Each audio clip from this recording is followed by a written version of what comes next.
Marhaba everyone! Alan wasalan to Jordan. So before we start, I am welcome you all to this one of the beautiful country, Petra, Jordan. Let me introduce myself first. I am Jujel E. Argelias. I am the one to be accommodating you all to this journey. So this is the day one of my tour in Petra, Jordan. The Al-Khazni. Al-Khazni is one of the most elaborate temples in Petra, a city of the Nabatean kingdom, inhabited by the Arabs in ancient times. As with most of the other buildings in this ancient town, including the monastery, this structure was carved out of a sandstone rock face. It is one of the most popular tourist attractions in both Jordan and the region. It became known as Al-Kazne or the Treasury in the early 19th century by the area's Bedouins, as they had believed it contained treasures. And for our second destination is the Driving Kings Highway. Driving Kings Highway in Jordan was one of the highlights of visiting the country. We share with you Kings Highway itinerary, best things to see and do such as Medaba, Mount Nebu, Mukawar, Rasas or Karak Castle, and we will also give you tips on when is the best time to drive the highway. What to expect from the road trip, how much things cost, where to stay. In general, this is the only travel guide for Kings Highway you will ever need. So we proceed to day 2, Little Petra. Little Petra is an archaeological site located north of Petra and the town of Wadi Musa in the Ma'an Governorate of Jordan. Like Petra, it is a Nabatean site with buildings carved into the walls of the sandstone canyons.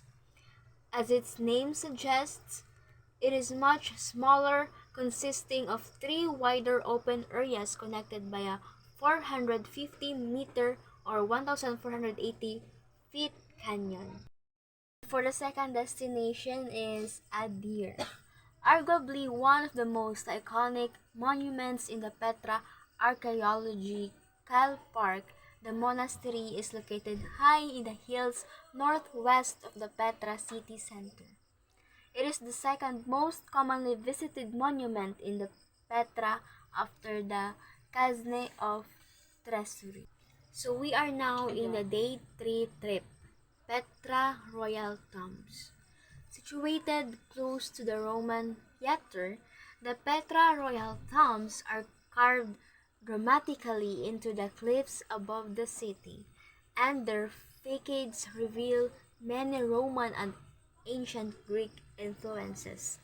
Notable tombs include the vast Orn tomb, later used as a church, the three-story palace tomb, and the silk tomb with its natural swirls of color.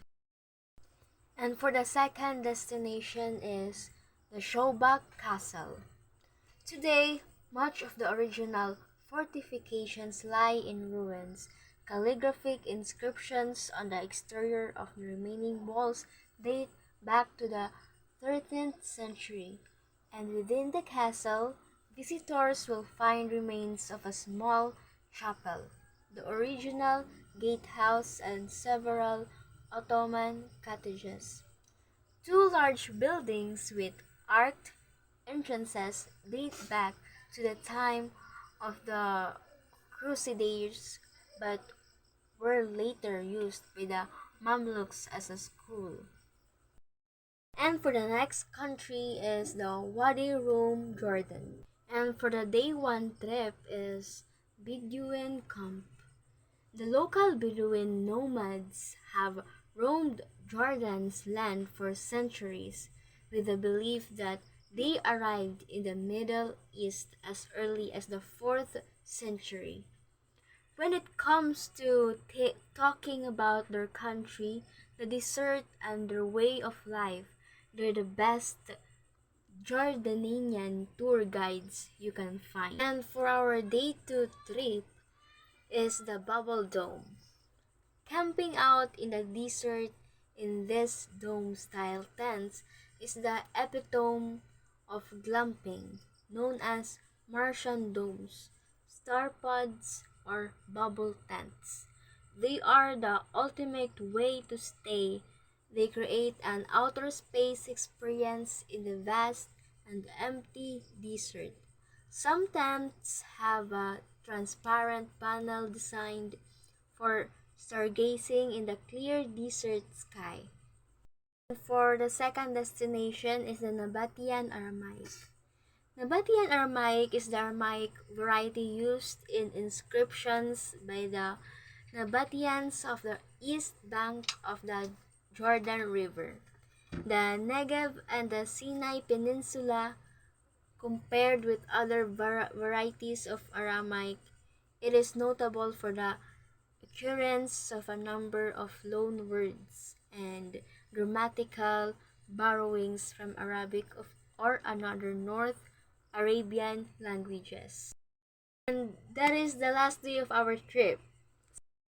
And for the day 3 trip, Al Frat Rock Bridge. The Frat Rock Bridge is one of the most photographed places in Wadi Rum. The bridge is about 15 meters up from the desert floor. The step climb is easy. Still, for people with some degree of vertigo or minor limitations, the scramble can be quite a challenge. The narrow bridge can be challenging too, but the beautiful views over the yellow mountains of Umfrot make up for this big time, and if you decide not to climb the bridge, it is still well worth to visit it. For the second destination is the Mushroom Rock.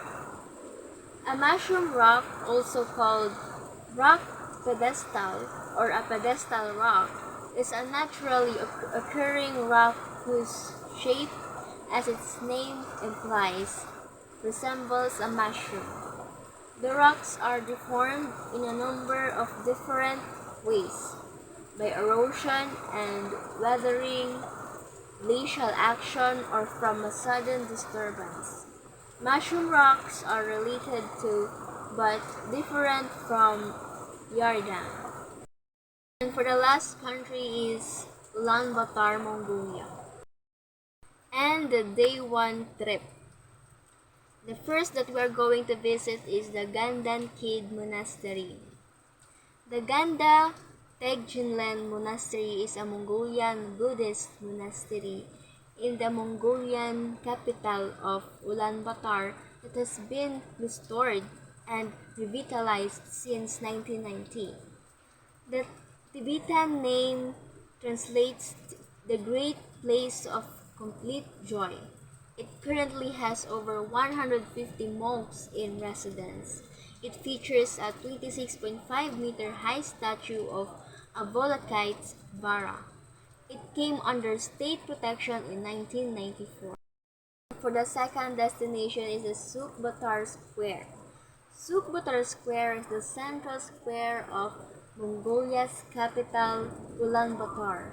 The square was named for Mongolian's revolutionary hero Damdin Sukh-Batar after his death in 1923.